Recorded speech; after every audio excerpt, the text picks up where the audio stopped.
Hi there guys, and welcome to a round of what I'm so far calling trailer talk. Today we're taking a look at two trailers I've watched during this week. That being Marvel's Ant-Man and the Wasp and the horror movie Hereditary. Let's take a little look at what we got here. Hold on, you gave her wings? And blasters. So I take it you didn't have that tech available for me? No, I did.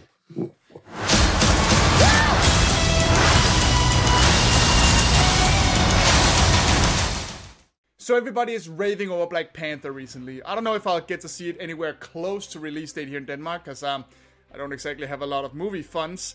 But to say the very least, the movie looks amazing and audience reaction has been fantastic so far.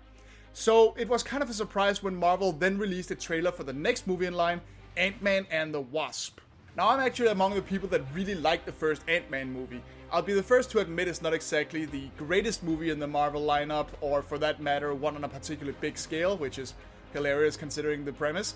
But I actually think that worked in its favor. At the time Ant-Man came out, the Marvel Cinematic Universe franchise didn't really have any everyday heroes. Think about it. At that time, the Avengers consisted of a god, a couple super scientists, a super soldier, some special agents, an android, and a witch that had lived all her life in a lab. There wasn't really much to connect to for everyday people. And that's why I actually think Scott Lang as Ant-Man rather than Hank Pym was a pretty good choice for an Ant-Man, because outside of being a burglar, he's a pretty normal dude, and I feel like the team was severely needing that at that time. So I was actually always on board with having Scott Lang. Now obviously I would have loved to see Edgar Wright's version of the movie. I love Edgar Wright, but hey, we got what we got, and I enjoyed it for its simplicity. It was very much its own little superhero movie with one cameo from the Falcon, which by the way was a big highlight for me. So now we have a trailer for Ant-Man and the Wasp, introducing another classic Avengers identity, though I have to admit I actually don't know that much about the entire Ant-Man mythos. I've mainly read the more recent Ant-Man stories, which I've mainly read because they feel like spiritual successors to the Superior Force of Spider-Man, which everybody should read. But I really like this trailer actually. It's not that this trailer does anything particularly new or interesting. In a lot of ways it's just a standard action movie trailer that does what it can to show off the premise. And they clearly have a lot of fun with that, since last time we could only shrink, but now we can also make things grow in relation to the real world. And they really have a lot of fun with that in a couple of very imaginative action scenes in this trailer that thankfully are kept so brief and so few that you never get a sense that they're showing you all the action in the trailer like it unfortunately happens a lot in trailers recently. I feel like there's a lot to get to see here, and it's going to be a ton of fun. In fact, the trailer is very, very tight with its plot. It's mostly based around the fact that Scott is now going to have a partner in the Wasp, who will make a much needed female addition to the Avengers team. We are running a bit low on that, and that's another reason to be very excited for Captain Marvel later, who is, I don't know anything about Carol Danvers, but definitely looking forward to that one. In fact, they're keeping the plot so tight I actually had to look up who the villain is, because there's only like a couple of very brief shots of the villain in this movie. Just enough to pique your curiosity, really, which is a brilliant way to do it instead of letting them steal all the focus so we can get some surprises. Now, I believe I already mentioned I haven't read that much Ant-Man, whether it be with Hank Pym or Scott Lang, or I believe there have been another few Ant-Men, I'm not sure. And the main villains I would have even known about would be like Egghead or Whirlwind, and I can definitely understand not using those guys in a movie. Although I would like to see Whirlwind in a Marvel Cinematic Universe as like a warm-up villain, like they've done in some movies, but that's just me being crazy. But it turns out the villain this time is some kind of super hacker named Ghost, and that definitely does sound a fair bit different than what we've seen in the Marvel Cinematic Universe so far.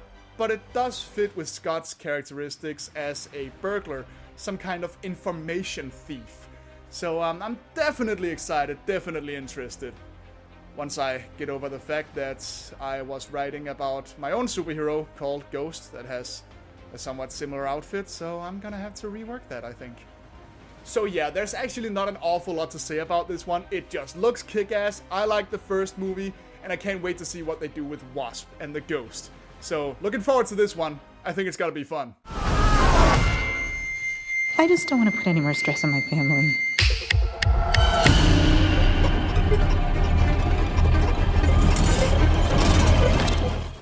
Next up is the horror movie Hereditary, which has recently made the festival rounds and is just absolutely raved about by critics. Like this is this year's It Follows or The Babadook or all those horror movies that have gotten a lot of hype from critics at the festivals that will then probably get a wider release later. And it definitely looks like quite the movie. Now, let me get the sour grapes out of the way first. Unlike Ant-Man and the Wasp, where I felt like they showed me just enough to pick my interest and want to see what's going to happen, this trailer is full of really incredible imagery. There's like this really wonderful dollhouse visual to the whole thing, where we pan from room to room, see someone working on a dollhouse, which just looks fantastic and gives it all a very, very creepy vibe. And the trailer is definitely full of great shots, very interesting shots that promise a lot of craziness will happen. But I feel like there's a very real danger that this is one of those movies that have crammed all its money shots into the second half of the trailer. Because so much shit is thrown at you that I highly end up doubting that there will be that much else to show. And I really hope that's not the case, because some of this looks wild enough that I'm more than a little curious.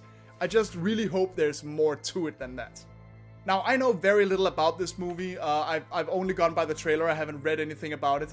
But it seems to have a basic premise of the matriarch of a family passing away, at which point her granddaughter begins to behave weirdly. Like, that sounds like a pretty standard haunted house situation, you know? But from the title, Hereditary, and some of the shots we see, some of the lines spoken in the trailer, some of the review comments, it seems to be dealing with the concept of passing down some kind of illness, whether it be mental or physical, passing down something bad, skipping a generation and going to the next one. It very much gives off that vibe. And I'm a little mixed on that for a couple reasons. First of all, I'm getting a little tired of the everything is scarier when children say it trope. It's not quite as pronounced here. The girl in question seems to be a little older than most horror movie children, and she doesn't really have any super forced, oh, here comes the scary line moments, but it still feels a little pandering and a little too much like something I've seen too many times. It's not that the trope is bad, I'm just seeing it an awful lot lately, and it's starting to bother me a little bit. However, it should be noted it also seems to be targeting the woman's son.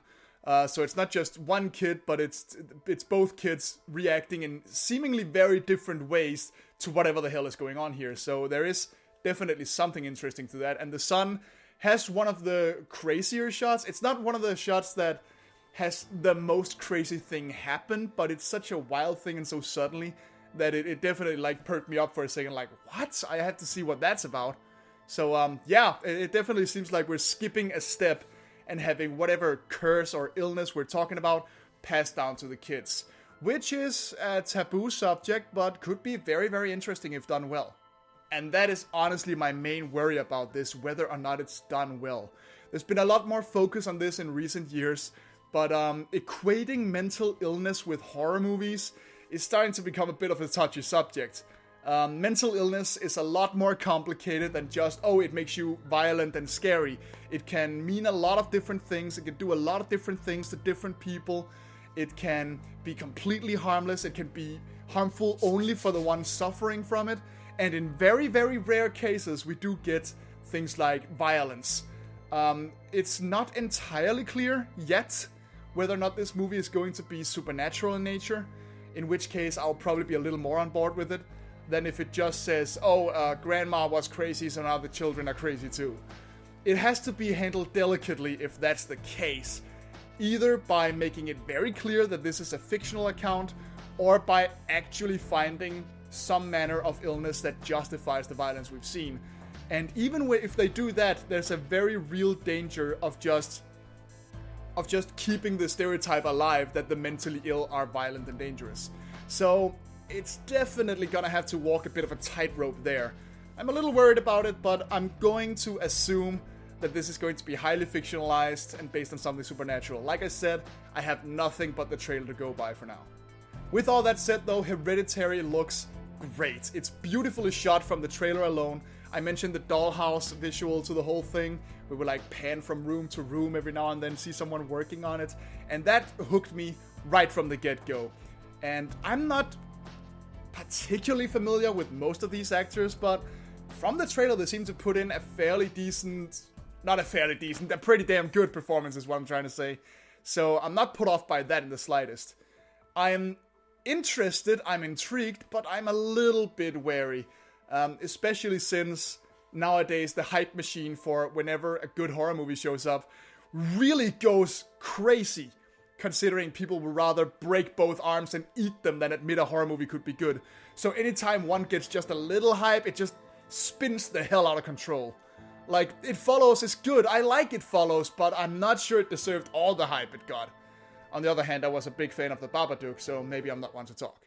So those were my thoughts on these two trailers in a short little trailer talk. Did you like hearing me talk about these trailers? I'm trying out a new format here, so if you'd like to see more of this in the future, let me know in the comments. And while you're down there, let me know what you think of these two trailers and whether or not you're going to go see these movies, or any gripes you have with the trailers. Let's get some conversation going. And while you're at it, don't forget to click the like button and subscribe to my channel for much more talk about movies, cartoons, video games, comic books, and all sorts of nerdy stuff.